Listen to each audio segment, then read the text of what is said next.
2 Samuel chapter 1. After the death of Saul, David returned from his victory over the Amalekites and spent 2 days in Ziklag. On the third day a man arrived from Saul's army camp. He had torn his clothes and put dirt on his head to show that he was in mourning. He fell to the ground before David in deep respect. "Where have you come from?" David asked. "I escaped from the Israelite camp," the man replied. "What happened?" David demanded. "Tell me how the battle went." The man replied, "Our entire army fled from the battle. Many of the men are dead, and Saul and his son Jonathan are also dead." "How do you know Saul and Jonathan are dead?" David demanded of the young man.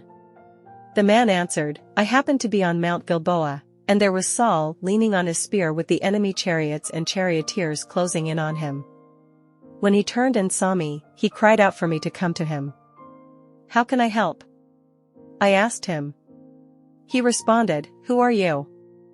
'I am an Amalekite,' I told him. Then he begged me, 'Come over here and put me out of my misery, for I am in terrible pain and want to die.' So I killed him," the Amalekite told David, "for I knew he couldn't live. Then I took his crown and his armband, and I have brought them here to you, my lord." David and his men tore their clothes in sorrow when they heard the news. They mourned and wept and fasted all day for Saul and his son Jonathan, and for the Lord's army and the nation of Israel, because they had died by the sword that day. Then David said to the young man who had brought the news, "Where are you from?" And he replied, "I am a foreigner, an Amalekite, who lives in your land. Why were you not afraid to kill the Lord's anointed one?" David asked. Then David said to one of his men, "Kill him." So the man thrust his sword into the Amalekite and killed him. "You have condemned yourself," David said, "for you yourself confessed that you killed the Lord's anointed one." Then David composed a funeral song for Saul and Jonathan, and he commanded that it be taught to the people of Judah. It is known as the Song of the Bow, and it is recorded in "Your pride and joy, O Israel, lies dead on the hills. Oh, how the mighty heroes have fallen. Don't announce the news in Gath, don't proclaim it in the streets of Ashkelon, or the daughters of the Philistines will rejoice, and the pagans will laugh in triumph. O mountains of Gilboa, let there be no dew or rain upon you, nor fruitful fields producing offerings of grain. For there the shield of the mighty heroes was defiled, the shield of Saul will no longer be anointed with oil. The bow of Jonathan was powerful, and the sword of Saul did its mighty work. They shed the blood of their enemies and pierced the bodies of mighty heroes. How beloved and gracious were Saul and Jonathan! They were together in life and in death. They were swifter than eagles, stronger than lions. O women of Israel, weep for Saul, for he dressed you in luxurious scarlet clothing, in garments decorated with gold. Oh, how the mighty heroes have fallen in battle! Jonathan lies dead on the hills. How I weep for you, my brother Jonathan! Oh, how much I loved you! And your love for me was deep, deeper than the love of women. Oh, how the mighty heroes have fallen! Stripped of their weapons, they lie dead. 2 Samuel chapter 2. After this, David asked the Lord, "Should I move back to one of the towns of Judah?" "Yes," the Lord replied. Then David asked, "Which town should I go to?" "To Hebron," the Lord answered. David's 2 wives were Ahinoam from Jezreel and Abigail, the widow of Nabal, from Carmel. So David and his wives and his men and their families all moved to Judah, and they settled in the villages near Hebron. Then the men of Judah came to David and anointed him king over the people of Judah. When David heard that the men of Jabesh Gilead had buried Saul, he sent them this message, "May the Lord bless you for being so loyal to your master Saul and giving him a decent burial. May the Lord be loyal to you in return and reward you with his unfailing love. And I, too, will reward you for what you have done. Now that Saul is dead, I ask you to be my strong and loyal subjects like the people of Judah, who have anointed me as their new king." But Abner son of Ner, the commander of Saul's army, had already gone to Mahanaim with Saul's son Ishbosheth. There he proclaimed Ishbosheth king over Gilead, Jezreel, Ephraim, Benjamin, the land of the Asherites, and all the rest of Israel. Ishbosheth, Saul's son, was 40 years old when he became king, and he ruled from Mahanaim for 2 years. Meanwhile, the people of Judah remained loyal to David. David made Hebron his capital, and he ruled as king of Judah for 7.5 years. One day Abner led Ishbosheth's troops from Mahanaim to Gibeon. About the same time, Joab son of Zeruiah led David's troops out and met them at the pool of Gibeon. The two groups sat down there, facing each other from opposite sides of the pool. Then Abner suggested to Joab, "Let's have a few of our warriors fight hand to hand here in front of us." "All right," Joab agreed. So 12 men were chosen to fight from each side, 12 men of Benjamin representing Ishbosheth son of Saul, and 12 representing David. Each one grabbed his opponent by the hair and thrust his sword into the other side so that all of them died. So this place at Gibeon has been known ever since as the Field of Swords. A fierce battle followed that day, and Abner and the men of Israel were defeated by the forces of David. Joab, Abishai, and Asahel, the 3 sons of Zeruiah, were among David's forces that day. Asahel could run like a gazelle, and he began chasing Abner. He pursued him relentlessly, not stopping for anything. When Abner looked back and saw him coming, he called out, "Is that you, Asahel?" "Yes, it is," he replied. "Go fight someone else," Abner warned. "Take on one of the younger men, and strip him of his weapons." But Asahel kept right on chasing Abner. Again Abner shouted to him, "Get away from here. I don't want to kill you.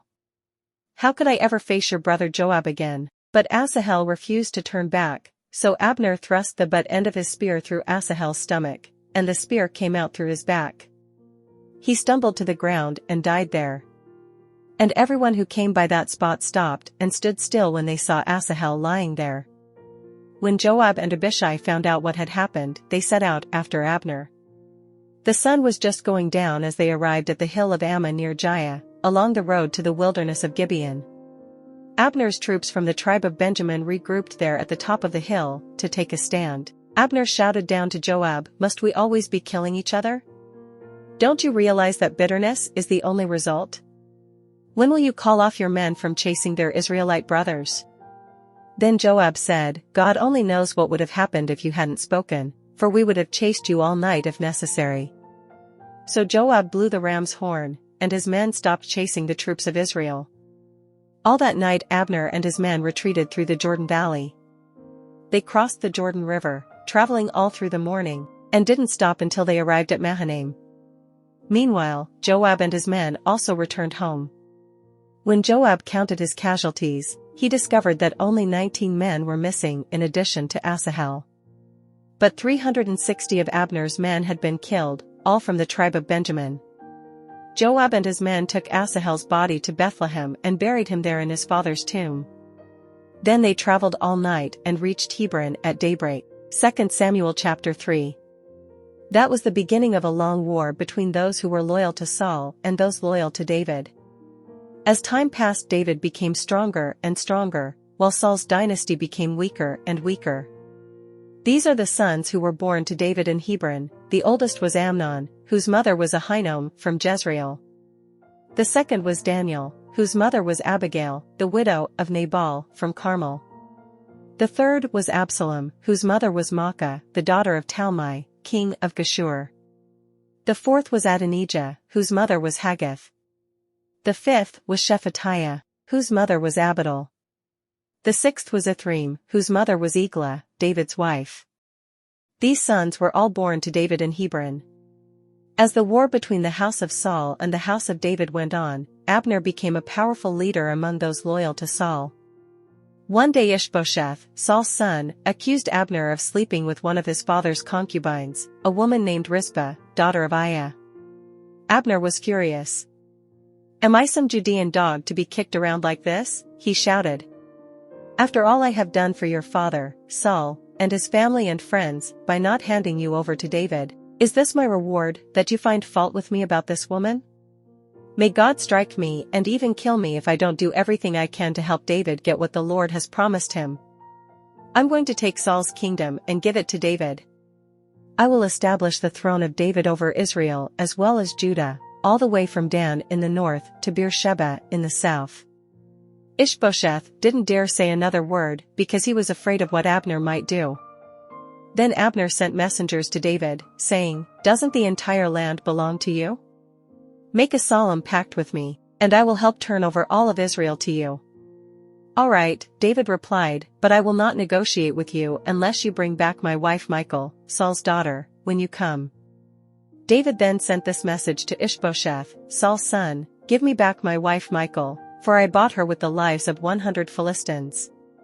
So Ishbosheth took Michal away from her husband, Palti son of Laish. Palti followed along behind her as far as Bahurim, weeping as he went.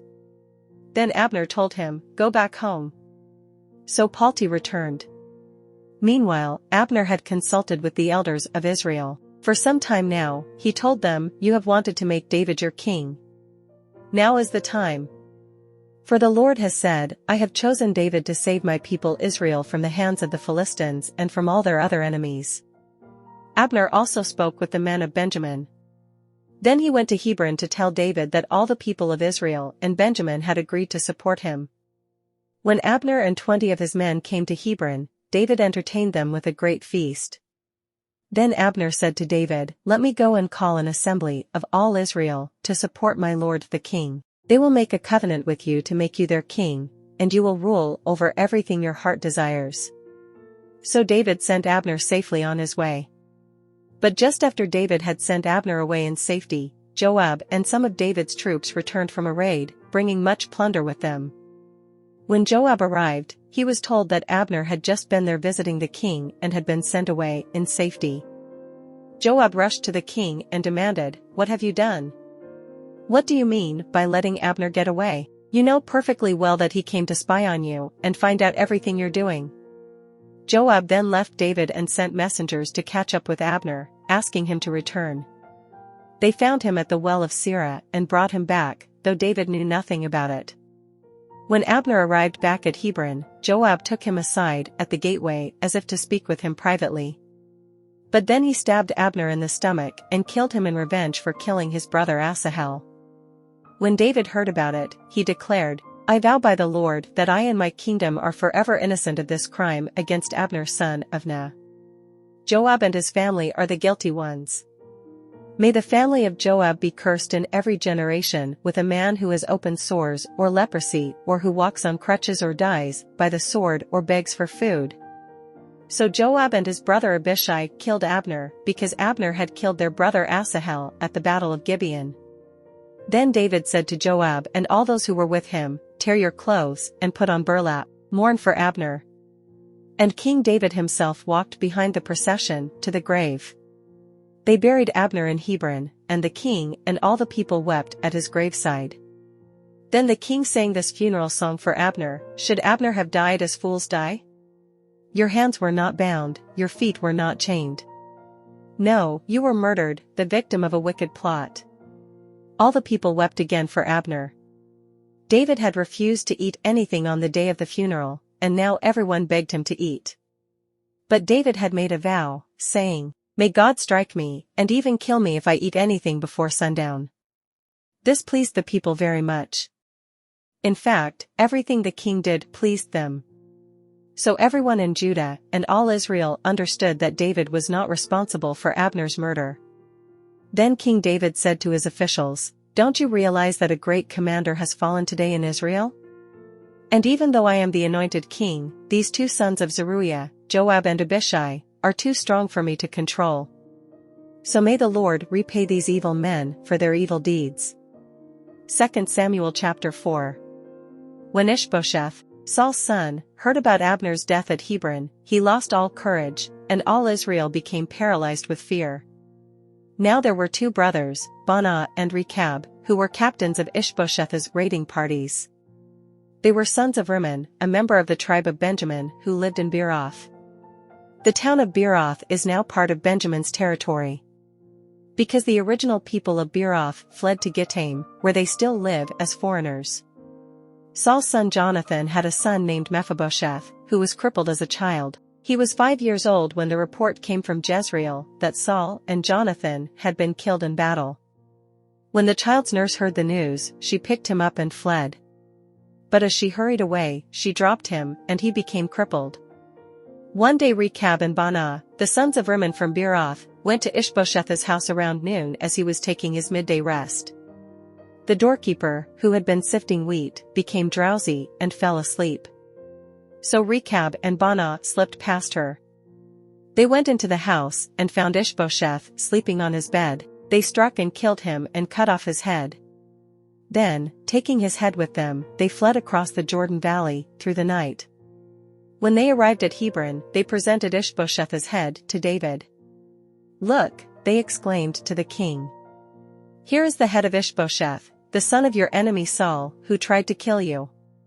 Today the Lord has given my lord the king revenge on Saul and his entire family." But David said to Rechab and Baanah, "The Lord, who saves me from all my enemies, is my witness. Someone once told me, 'Saul is dead,' thinking he was bringing me good news, but I seized him and killed him at Ziklag. That's the reward I gave him for his news. How much more should I reward evil men who have killed an innocent man in his own house and on his own bed? Shouldn't I hold you responsible for his blood and rid the earth of you?" So David ordered his young men to kill them, and they did. They cut off their hands and feet and hung their bodies beside the pool in Hebron. Then they took Ishbosheth's head and buried it in Abner's tomb in Hebron. 2 Samuel chapter 5. Then all the tribes of Israel went to David at Hebron and told him, "We are your own flesh and blood. In the past, when Saul was our king, you were the one who really led the forces of Israel. And the Lord told you, 'You will be the shepherd of my people Israel. You will be Israel's leader.'" So there at Hebron, King David made a covenant before the Lord with all the elders of Israel. And they anointed him king of Israel. David was 30 years old when he began to reign, and he reigned 40 years in all. He had reigned over Judah from Hebron for 7 years and 6 months, and from Jerusalem he reigned over all Israel and Judah for 33 years. David then led his men to Jerusalem to fight against the Jebusites, the original inhabitants of the land who were living there. The Jebusites taunted David, saying, "You'll never get in here. Even the blind and lame could keep you out." For the Jebusites thought they were safe. But David captured the fortress of Zion, which is now called the City of David. On the day of the attack, David said to his troops, "I hate those lame and blind Jebusites. Whoever attacks them should strike by going into the city through the water tunnel." That is the origin of the saying, "The blind and the lame may not enter the house." So David made the fortress his home, and he called it the City of David. He extended the city, starting at the supporting terraces and working inward. And David became more and more powerful, because the Lord God of heaven's armies was with him. Then King Hiram of Tyre sent messengers to David, along with cedar timber and carpenters and stonemasons, and they built David a palace. And David realized that the Lord had confirmed him as king over Israel and had blessed his kingdom for the sake of his people Israel. After moving from Hebron to Jerusalem, David married more concubines and wives, and they had more sons and daughters. These are the names of David's sons who were born in Jerusalem: Shammua, Shobab, Nathan, Solomon, Ibhar, Elishua, Nepheg, Japhia, Elishama, Eliada, and Eliphalet. When the Philistines heard that David had been anointed king of Israel, they mobilized all their forces to capture him, but David was told they were coming, so he went into the stronghold. The Philistines arrived and spread out across the valley of Rephaim. So David asked the Lord, "Should I go out to fight the Philistines? Will you hand them over to me?" The Lord replied to David, "Yes, go ahead. I will certainly hand them over to you." So David went to Baal-perazim and defeated the Philistines there. "The Lord did it," David exclaimed. "He burst through my enemies like a raging flood."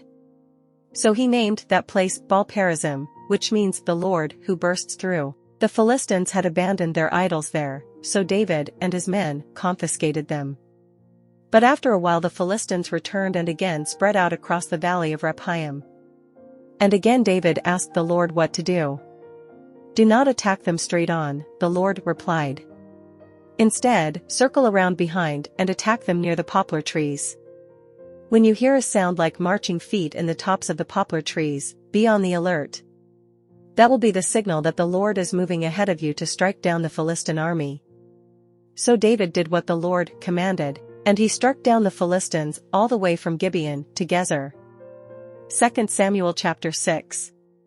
Then David again gathered all the elite troops in Israel, 30,000 in all. He led them to Bala of Judah to bring back the Ark of God, which bears the name of the Lord of Heaven's armies, who is enthroned between the cherubim. They placed the Ark of God on a new cart and brought it from Abinadab's house, which was on a hill. Uzzah and Ahio, Abinadab's sons, were guiding the cart that carried the Ark of God. Ahio walked in front of the ark and saw David and all the people of Israel were celebrating before the Lord, singing songs, and playing all kinds of musical instruments, lyres, harps, tambourines, castanets, and cymbals. But when they arrived at the threshing floor of Nacon, the oxen stumbled, and Uzzah reached out his hand and steadied the Ark of God. Then the Lord's anger was aroused against Uzzah, and God struck him dead because of this. So Uzzah died right there, beside the Ark of God. David was angry because the Lord's anger had burst out against Uzzah. He named that place Perez Uzzah, which means to burst out against Uzzah, as it is still called today. David was now afraid of the Lord, and he asked, "How can I ever bring the Ark of the Lord back into my care?" So David decided not to move the Ark of the Lord into the city of David. Instead, he took it to the house of Obed-Edom of Gath. The Ark of the Lord remained there in Obed-Edom's house for 3 months, and the Lord blessed Obed-Edom and his entire household. Then King David was told, "The Lord has blessed Obed-Edom's household and everything he has, because of the Ark of God." So David went there and brought the Ark of God from the house of Obed-Edom to the city of David with a great celebration. After the men who were carrying the Ark of the Lord had gone 6 steps, David sacrificed a bull and a fattened calf.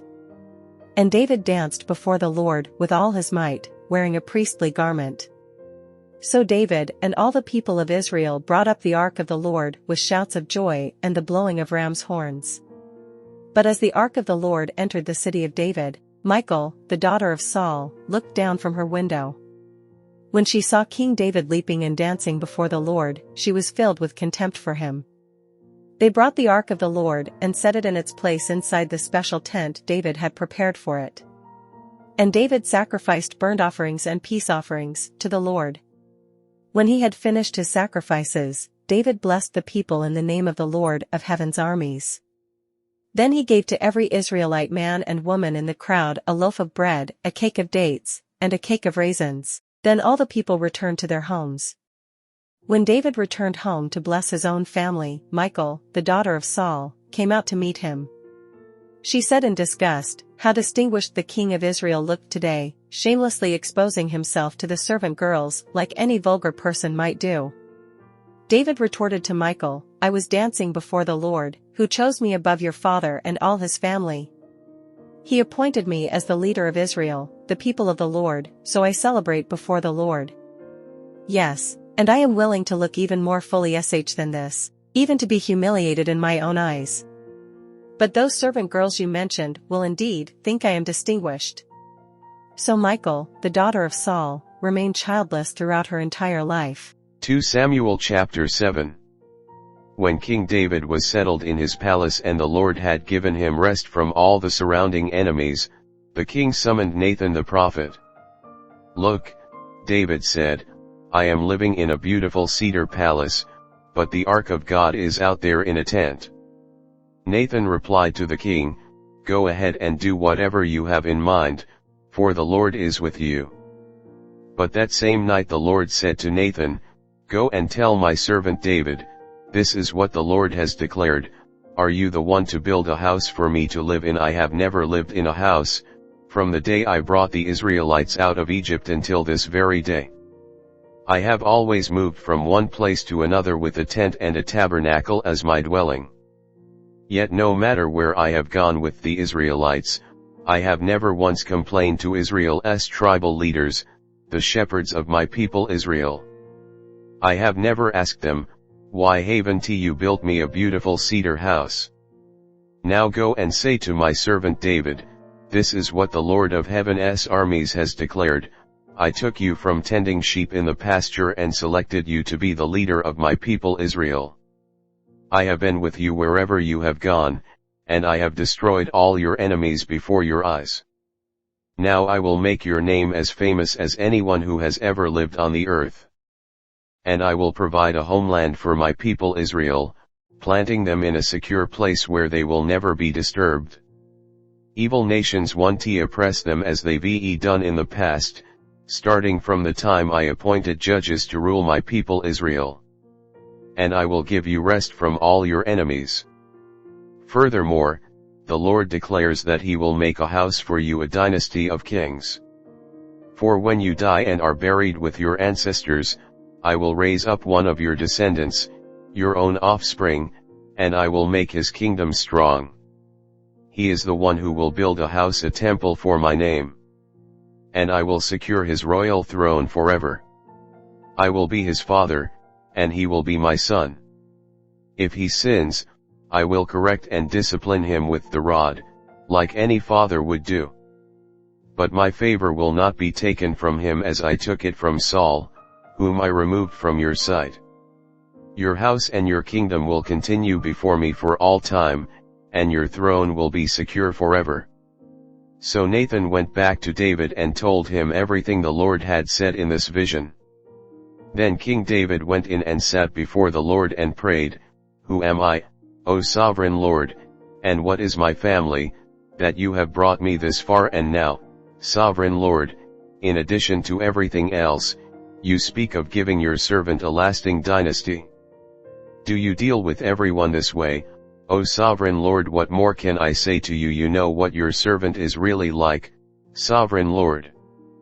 Because of your promise and according to your will, you have done all these great things and have made them known to your servant. How great you are, O sovereign Lord! There is no one like you. We have never even heard of another God like you. What other nation on earth is like your people Israel? What other nation, O God, have you redeemed from slavery to be your own people? You made a great name for yourself when you redeemed your people from Egypt. You performed awesome miracles and drove out the nations and gods that stood in their way. You made Israel your very own people forever, and you, O Lord, became their God. And now, O Lord God, I am your servant, do as you have promised concerning me and my family. Confirm it as a promise that will last forever. And may your name be honored forever so that everyone will say, The Lord of Heaven's armies is God over Israel. And may the house of your servant David continue before you forever. O Lord of Heaven's armies, God of Israel, I have been bold enough to pray this prayer to you because you have revealed all this to your servant, saying, I will build a house for you, a dynasty of kings. For you are God, O sovereign Lord. Your words are truth, and you have promised these good things to your servant. And now, may it please you to bless the house of your servant, so that it may continue forever before you. For you have spoken, and when you grant a blessing to your servant, O sovereign Lord, it is an eternal blessing. 2 Samuel chapter 8. After this, David defeated and subdued the Philistines by conquering Gath, their largest town. David also conquered the land of Moab. He made the people lie down on the ground in a row, and he measured them off in groups with a length of rope. He measured off 2 groups to be executed for every one group to be spared. The Moabites who were spared became David's subjects and paid him tribute money. David also destroyed the forces of Hadadezer son of Rehob, king of Zebah, when Hadadezer marched out to strengthen his control along the Euphrates River. David captured 1,000 chariots, 7,000 charioteers, and 20,000 foot soldiers. He crippled all the chariot horses except enough for 100 chariots. When Arameans from Damascus arrived to help King Hadadezer, David killed 22,000 of them.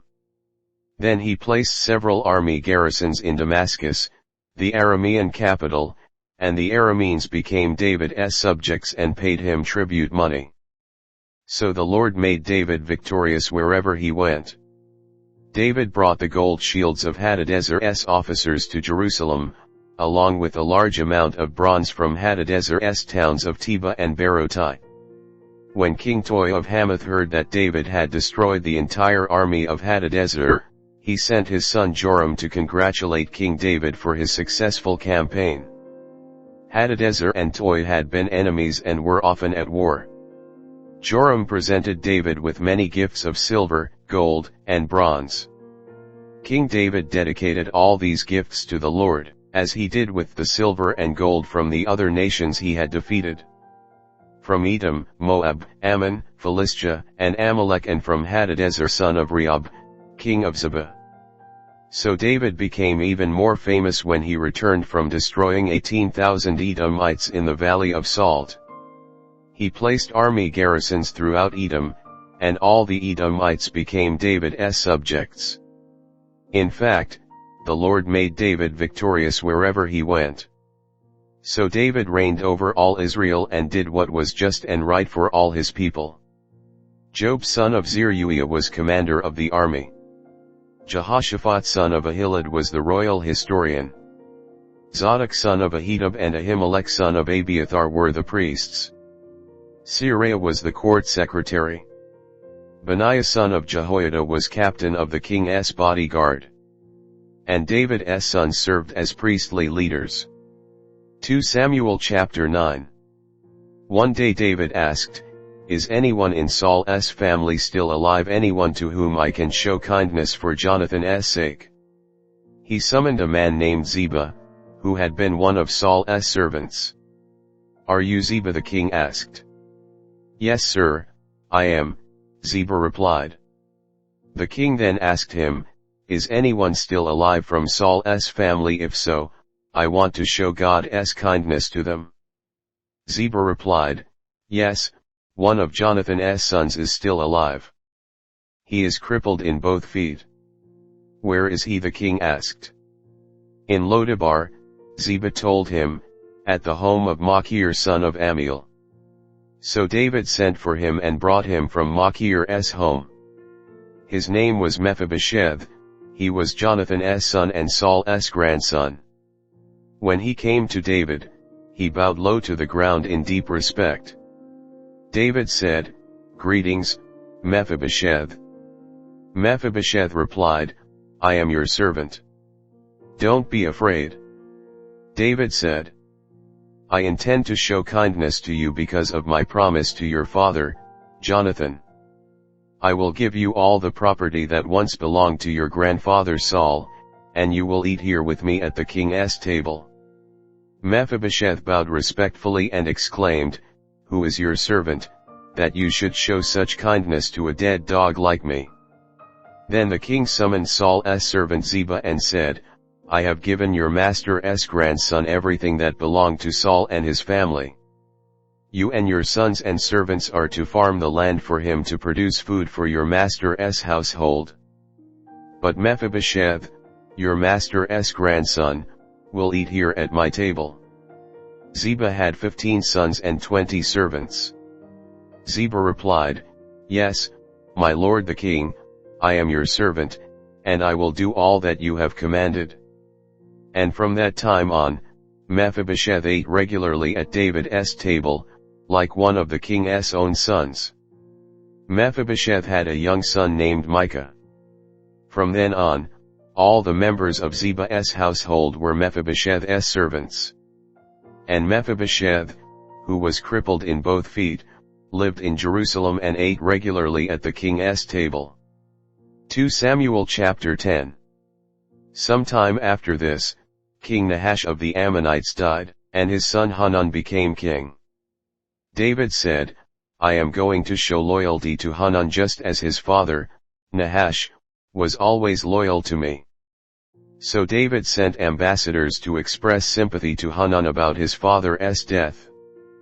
But when David's ambassadors arrived in the land of Ammon, the Ammonite commanders said to Hanun, their master, "Do you really think these men are coming here to honor your father?" "No." David has sent them to spy out the city so they can come in and conquer it. So Hanun seized David's ambassadors and shaved off half of each man's beard, cut off their robes at the buttocks, and sent them back to David in shame. When David heard what had happened, he sent messengers to tell the men, "Stay at Jericho until your beards grow out, and then come back." For they felt deep shame because of their appearance. When the people of Ammon realized how seriously they had angered David, they sent and hired 20,000 Aramean foot soldiers from the lands of Bethrehob and Zebah, 1,000 from the king of Maacah, and 12,000 from the land of Tob. When David heard about this, he sent Joab and all his warriors to fight them.